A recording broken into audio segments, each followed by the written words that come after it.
Hello mga ka-cute. Share ko lang sa inyo kung paano dumidiskarte yung mga taga-isla.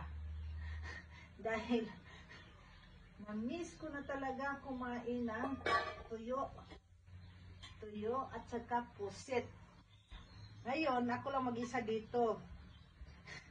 Kaya, libre akong magluto kahit anong gusto ko.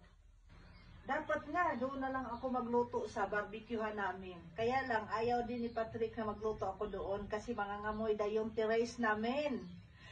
So dito na lang ako sa garden para aalis na rin yung amoy sa hangin. Ito, tingnan mo, pusit siya at saka tuyo. Galing pa ito sa Pilipinas, bigay ng aking hipag. Tapos yung pusit, galing ito ng Iligan, sa Dipulog. Bili ko noon, last year. Nilagay ko sa frozen yan.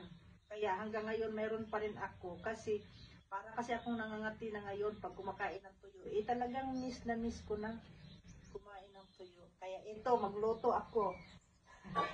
Dito talaga ako magluto sa labas para na ako nagpiknik, no? Pisahan natin magluto. Ayun, pwede na. Mainit na siya.